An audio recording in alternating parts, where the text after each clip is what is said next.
Miren, señores, yo en realidad ya yo no sé ni cómo decirlo ya, pero miren, la informalidad en la construcción se está convirtiendo ahora en la nueva modalidad de criminalidad. Miren, así lo demuestra el colapso del edificio en Santo Domingo Este que pasó hace unos cuantos días. Eso fue la noche del jueves. Una familia fue prácticamente evacuada completamente.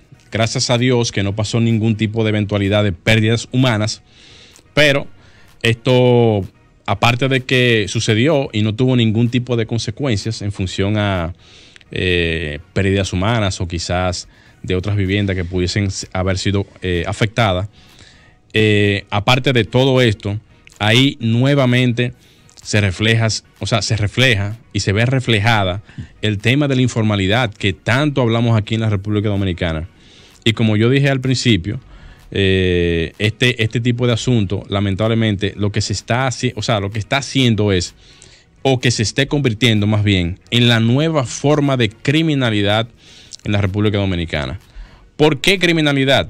Sencillo, cuando una persona incurre en hacer una construcción informal en donde lamentablemente ahí viven personas, o quizás ya sea para negocio o asunto comercial, si esta edificación no cumple con ningún tipo de criterio, tú estás haciendo un edificio que posiblemente mate personas.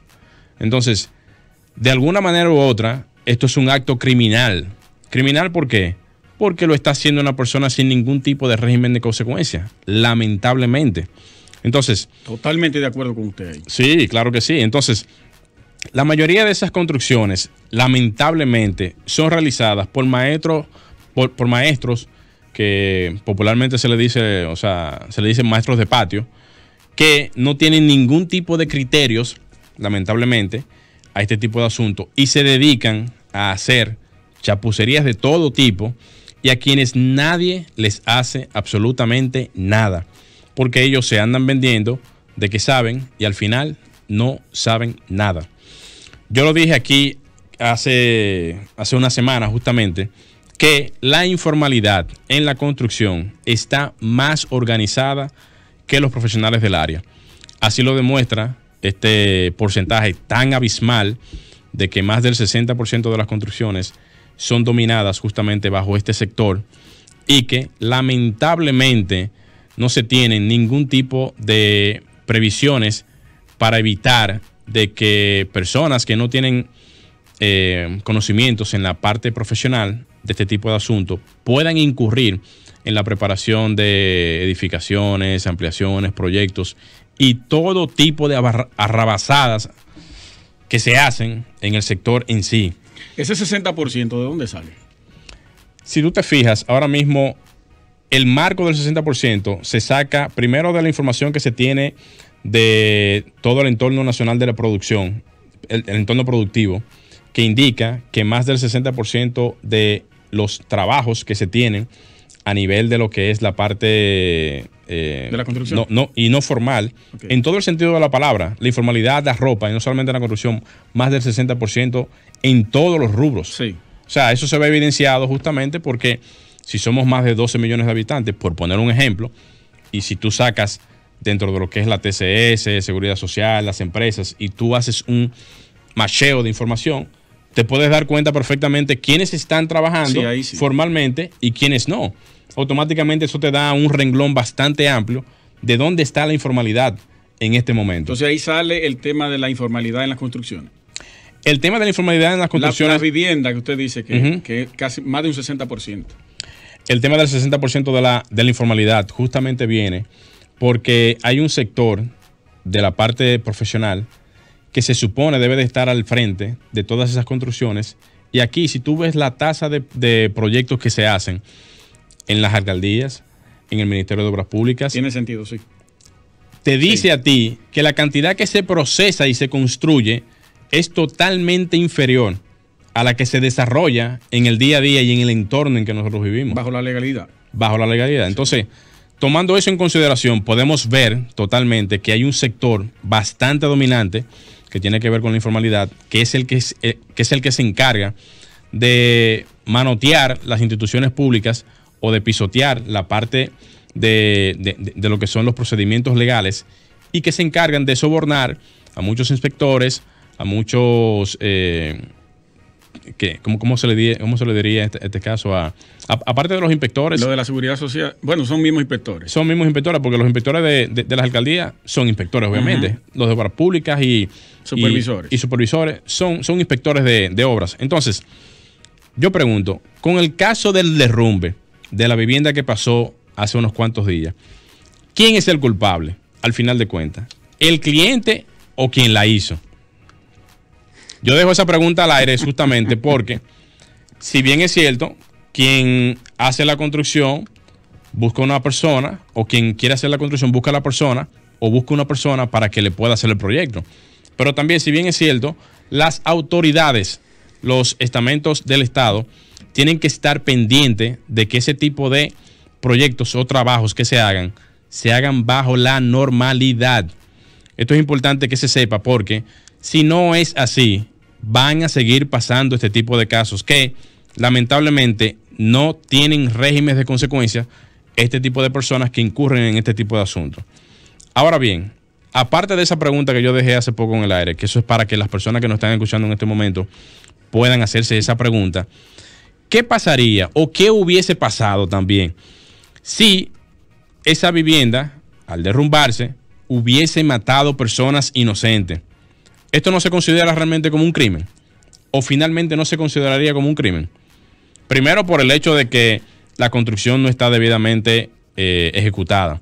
Segundo, porque el cliente incurrió en hacer algo y buscó una persona que no tiene ningún tipo de acreditación, como en el caso de los médicos, que ya lo hemos mencionado aquí en otros momentos. Cuando tú vas... ¿Tú sabes cuándo entra la parte de crimen? Si ¿cuándo? Es un profesional licenciado. Ahí sí entra la parte. Ahí sí entra la parte de crimen. Sí. Pero entonces el que no tiene régimen de consecuencias porque trabaja de manera informal, no recibe ese peso de la ley. No recibe ningún tipo de peso de la ley. Entonces uno se pregunta, así sí es bueno, ¿eh? O sea, así sí es bueno. No, de ninguna manera. Eso tiene que tener algún tipo de régimen de consecuencia, porque vemos que cada año, cada cierto tiempo, cada cierta temporada pasa un evento de esta naturaleza. Hay un caso de un joven que está ahora mismo... creo que se llama Hansel, si no mal recuerdo, que está debutando en high school, que tiene un brazo menos. ¿O si el baloncetista? Sí. Un monstruo. Él fue, ese caso de esa pérdida de ese brazo, que es muy lamentable. Yo vi en un documental que él decía que eso fue producto creo que fue a un muro que se cayó, o algo que se derrumbó, que le ocasionó, no sé si fue que se cayó o algo así, que le ocasionó la pérdida de ese brazo. O sea, ustedes ven cómo esto realmente afecta directamente el entorno de una persona que no tiene ningún tipo de culpa de lo que es la parte de su entorno, y que por un asunto de negligencia de las autoridades, del entorno profesional y del Estado, de una negligencia tan fuerte, se ve afectada a una persona que al final se le fue el brazo, perdió un brazo. ¿Y qué está haciendo ese joven ahora mismo? Debutando de una manera impresionante en universidades o en un colegial de Estados Unidos. No recuerdo el nombre ahora mismo, pero eso indica que ha sobresalido por asuntos de destrezas físicas y por su empeño de querer llegar a ocupar un lugar en la NBA o dentro de su posición, pero lamentablemente tiene un brazo menos. Eso es inconcebible. Entonces, miren, esto yo lo estoy trayendo como un caso, es porque yo dije también en algún momento que parte de la culpa de que este tipo de asuntos pasen también recae sobre el profesional del área, porque nosotros no tenemos ningún tipo de ataque que pueda hacer que ese tipo de construcciones, cuando uno las ve, que uno está, como dice uno, un buen dominicano, Luis, harto de verlas, uno las ve en la calle y tú sabes que no cumple. No cumple porque no tiene un letrero, no cumple porque tú no ves ningún tipo de formalidad, no cumple porque no hay ningún tipo de indicación de que la alcaldía o el Ministerio de Vivienda, bueno, eso va a entrar dentro de un tiempo, o nada, esté diciendo que está presente ahí. O sea, lo que pasó en Los Frailes, que eso fue lo que pasó en estos días ahí en esa zona, lo que pasó en Los Frailes indica que el Estado no llega hasta ahí, el Estado no se mete hasta ahí. O sea, Los Frailes es un mundo aparte. Es una República Dominicana aparte. Ahí no hay ningún tipo de presencia de lo que tiene que ver el Estado. Hay muchas repúblicas aquí. Bueno, pues entonces esa es una de ellas. Esa es una de ellas. Entonces, Las instituciones públicas deberían de, ya para recoger la información, de unirse para poder homologar este tipo de construcciones, porque ustedes ven que la alcaldía correspondiente solamente se interesa porque les paguen sus arbitrios. Y ustedes ven cómo esto refleja de que su interés es solamente hasta que le paguen sus arbitrios. Después de ahí, sálvese quien pueda.